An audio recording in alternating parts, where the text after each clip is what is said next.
nga sala. Number 1 nga klase sa sala, original sin. Makita nato ni siya sa dihan natagak sila Adan ug si Iba. Genesis chapter 3 verse 1 to 7, Romans chapter 5 verse 12 to 19.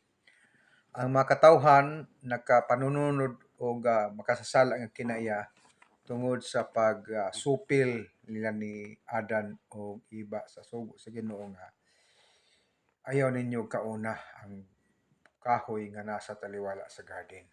Number 2, klaseng sala kanang gitawag actual sin.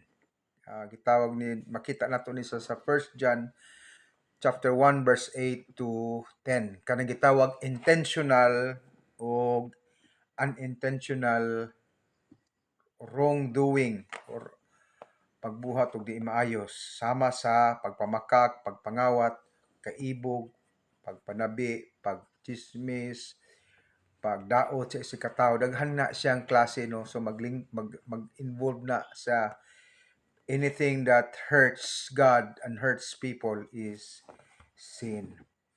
So, number 3 is willful sin. Itawag ni siya deliberate disobedience bisan nakahibalo na sa iyahang consequences. Makita ni siya sa Hebrews chapter 10 verse 26 to 13. Ang number 4 is ang sin of omission. Gitawag nga napakya sa paghimo when obligated, such as neglecting to help others. Makita nato na sa Hebrews chapter 10 verse 26 to 31, no? Willful sin.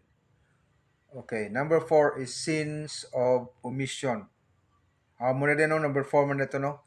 So, number 5 is sin of commission and actively engaging in wrongdoings such as harming other people. So, that is sin of commission. Lahat na siya. Ang sin of omission, kabalo kag unsay maayo pero wala nimo gituman. So, omission to siya. Ang sin of commission, active ka nag-engage sa paghimog makasakit sa mga katao sama sa gitawag sin of commission. Romans chapter 1 verse 32. Ato pa ning isgutan ning masunod pa nga mga content nato. Salamat kayo, likes, no, share o comment. Subscribe sad mo para at least daghan pa kog ma-update mo sa mga sunod-sunod nato nga mga video.